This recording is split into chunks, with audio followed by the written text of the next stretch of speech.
for as amazing as 2020 has been with the music, it's also been impossible with the losses, transitions. Like for just like friends that have lost like some of their loved ones and people that mean the world to them. It's been impossible to imagine. And then I never really know what to do with the celebrities and stuff that pass, but those who have been a part of our entire existence as like consumers, I feel like we get to grieve that. That feels,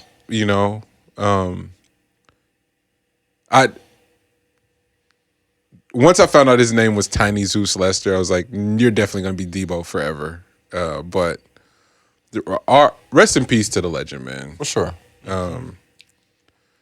They say natural causes, right? That's what I read. I read natural causes. I didn't. Did you see something different?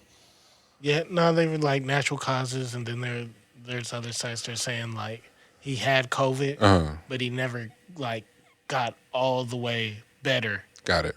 And He did eventually have COVID, and okay. Then he got better, but not like he wasn't. He didn't recover. Yeah, and then they said like he was starting to get sick again. Got it. So. Got it, man. Yeah. Rest in peace to the legend. Oh,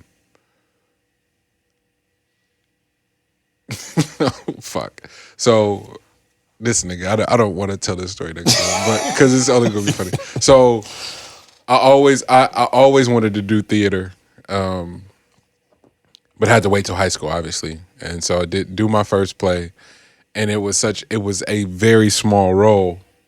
But because it's like student athlete, first play, all my niggas decided to show up to this play. So when I walk out and like my makeup and my hair is dyed and I got on fucking tights or whatever, I walk out and the crowd starts dying, my nigga.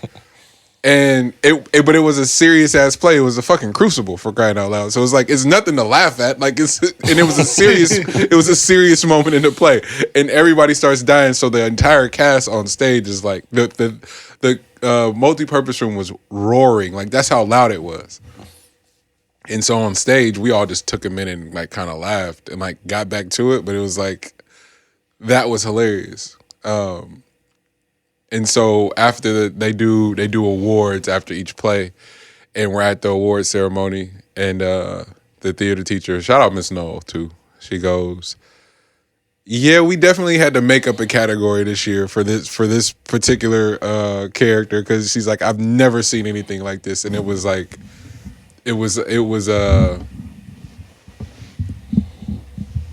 tiny role, big impact, something like that or whatever. And for the rest of the year, the castmates were calling me Deebo. It was the funniest shit because like mind you, the entire cast was like normal size, and then here my big ass come in tights and everything, like yeah, and like trying to say my lines and shit. But it was like, and you got the beige joints on, bruh. But it was no, you got me fucked up, G. It was the they were wearing knickers or whatever back then in those days, so I had to have on both. So it was like it stopped at my knees and then underwear the fucking tights. Y'all got me fucked up, bro. Ain't nobody. Hey, I'm just checking. But I'm just trying to see how far you got your rocks off on that one, man. I thought about Deebo in terms of the impact, or Tiny in terms of the impact he would make in these very limited small roles, and that's a gift in itself. My right? Mark Punk. Right? Like, from some of our favorite quotables are from him in those films, and then to see the outpouring from other celebrities and his peers, like what he meant to their community, and like how many people who were his really good friends, is like damn, you. Sometimes genius is like hella discreet. It's not. It don't have to always be overt. Doesn't always have to be loud, obnoxious. How well can you just show up and do your part? And it's something that isn't really explored or talked about until something as unfortunate as someone that meant that much transitioning. And so I just want to big it up. You want to big him up, but you also don't want to keep having to do the thing and do it retroactively. You hope that person knew what they meant to fans and to an industry, and like, you know, it's just something I consider. You as a filmmaker, Lex, what would you say when you're doing character development, like,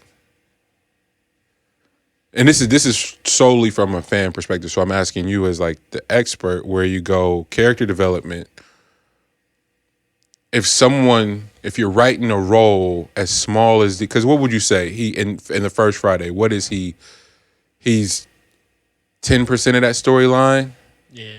Maybe 15? 15, maybe because of the fight at the end, maybe a little higher, Yeah. but not a significant part of it. But the most memorable parts are him, Big Worm. Like we give Craig and Day Day the glory. Smokey and Craig. I'm sorry, yeah, Smokey and Craig and Chris Tucker and Ice Cube. But shit, the guys who have passed, the Bernies, John Witherspoon, and now Tiny, like them niggas showed out. Yeah. And like fulfilled like, hey, this is your part, do your thing, and they came and showed the fuck out. But when you think about a story like Friday, Mm-hmm. all those people all those roles Mm-hmm. in the everyday life, those roles in a kid's life or in a teenager's life are big. Yes. Like when you think of somebody like that's interesting. in the story Deebo, Yeah. when you think about that person, Yeah. everybody knows a Deebo in their hood. Facts. And everybody knows how he gets down. Mm-hmm. And then one day he could be super cool, and the next day he could be ready to rob you. Unpredictable, yeah. Yeah. So it's like them choosing him and how he played the role, like just the way you first seen him when he rode up on the bike. It's like Epic. exactly. Yeah. Definitely. Yeah. And that's all really when I thought I started to think about that immediately when it's like what is every because my mom and I started seeing everybody post and then the comedian the young lady from Babs. Yeah. Oh man. Like another one of those memorable roles that I'll never forget. And her role in how to be a player. Like just remembering her as one of those actresses that anytime she's on screen, she was a sister. She was Bill Bellamy's sister in How to Be a Player. Embodied it. Yeah, you knew she was there. Wasn't she in Friday too? Or am I tripping? No, I don't think she was in Friday. Okay. Why do I feel like she was in Friday though? No. Okay. No, I feel like No, she wasn't. You got the because she wasn't Smokey's mom. No. What age was she have been at that point? She was young. Yeah. So no, that wasn't her. But just excellence and consistency and how it isn't appreciated until it's gone. Mm-hmm. And sometimes it's undercompensated, if you will. The value of consistency is more so what I think about, and part of the genius of consistency is that it's just consistent, and sometimes you're not even supposed to be aware of it. Like that is the genius. You're not supposed to be aware that this person is great because they just show up, they do their fucking job, they hit it, not just nail it, they hit it out the park over and over again, and you go, oh man, that's dope. Like every time they show up, and that's what I thought about thinking about those two brilliant actors and personalities. They never receive an Oscar or anything noteworthy like that, but they meant so much in the realm and the spectrum of black cinema. Salute to my homie Ryan in Amsterdam. He sent me a Sidney Poitier documentary conversation, and I knew a lot about Sidney Poitier, but I needed to watch that in terms of his genius, right? And so what was so beautiful, understanding that he was from the Bahamas. I always loved his accent because it's like, where the fuck is he from? Like, speak mad proper and like clear, but it's like almost like it was compensating for something. He's like, yeah, he couldn't really read until he was like 20 something. Like, wait a minute, what? And he only became an actor because one of the few words he could read was in the wanted ads, and it said actors wanted. And he went and showed up not knowing what the fuck it was, and it just so happened to be a reading for something. But they gave him the script and he couldn't read, and bro roasted him about the room, and it hurt his pride as a man, G. And he went, oh yeah, I'm about to prove him wrong. Wait a minute. What? That's what drove you to become the first black actor to ever win a fucking Academy Award? Like niggas just be built different. Way different.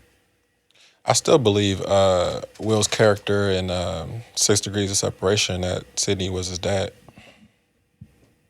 Can't tell me it wasn't. Remember he was telling the family that was his dad was? Yeah. See, man, it's just brilliance like that. And so salute, rest in peace, Tiny Zeus Lester, and the impact that you had on black cinema. Like as a director, as a writer, as a film buff, do you feel any what's the word? Do you feel any responsibility to black cinema, or are you just trying to operate in the scope of creativity? Nah, I do feel responsibility. You do? And like, cause one of my favorite movies is by Sidney Poitier, and that's Let's Do It Again. Oh my god, I love that movie.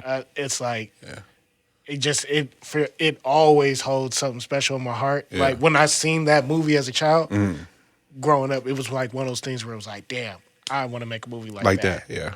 Even before I knew I was gonna even start fucking with movies, I always told myself one day I'd make a movie. If I could make movies, it'd be like that. It'd be like that. Yeah.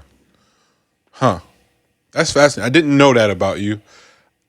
I had a similar reaction in terms of just like how it resonated immediately. Like they looked hella cool. They're hilarious. But again, that movie was so old by the time that I seen it. All of those people had aged in completely different personalities. What Bill represented in the mid '90s versus what he was playing back then. What Sidney Poitier had done by then.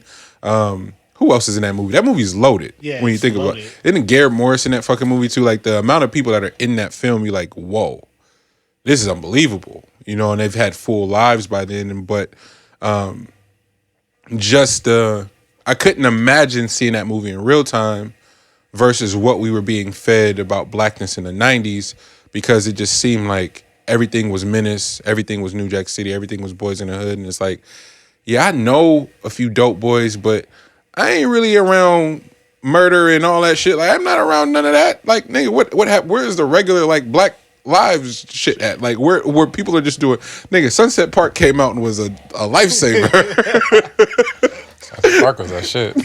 The Bubble Goose. I knew it was a Busy Bee. Busy, yeah. I knew hella niggas like Busy, and I also knew hella niggas like Terrence Howard's character, who was like tired of niggas picking on him and was about to just kill something. Like, bro, how many niggas you know like about that? To set this motherfucker off. The coolest nigga in the world.